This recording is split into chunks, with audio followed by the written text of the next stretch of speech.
J'ai DNF, l'ombre d'Adeline, et dans cette vidéo, je t'explique pourquoi. Pour commencer, l'ombre d'Adeline, c'est quoi? L'ombre d'Adeline, c'est une dark romance. Mais les gars, dark romance.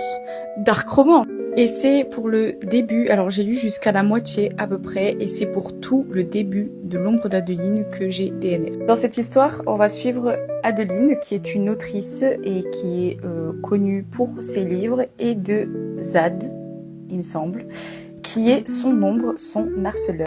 Et en fait, toute l'histoire va tourner autour du fait que Zad veut faire d'Adeline sa petite copine. Et en parallèle, on va aussi suivre l'histoire de l'arrière-grand-mère d'Adeline, où Adeline va chercher à savoir pourquoi est-ce qu'elle est morte, puisque elle aussi avait un harceleur. Ou une ombre, vous appelez ça comme vous voulez. Et en fait, ce livre m'a absolument trigger des yeux. J'arrive même pas à savoir ce qui s'est passé dans la tête de l'autrice en fait. Je dois avouer que je m'attendais à avoir de la dark romance, mais je m'attendais pas à ce que ce soit aussi dark. Pour les trigger warnings, on est sur de la séquestration, sur du V, sur des agressions S. Les gars, elle a fumé quoi la dame? C'est à partir du moment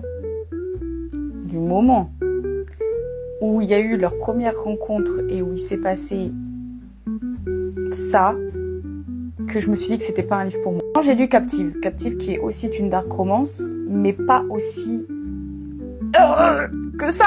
Franchement, pour ceux qui mettent une limite d'âge, mais moi je dirais que ce livre il n'est pas à lire avant au moins 25 ans en fait. À ce stade-là, je suis désolée, mais je suis pas spécialement trigger à partir du moment où il y a des agressions ou des V ou ce genre de choses, mais là je dois avouer que c'est quand même juste psychopathe. Comment sont détaillées les scènes et comment est développé le personnage suite à ça. Non, je peux pas. Donc voilà pourquoi j'ai DNF l'ombre d'Adeline.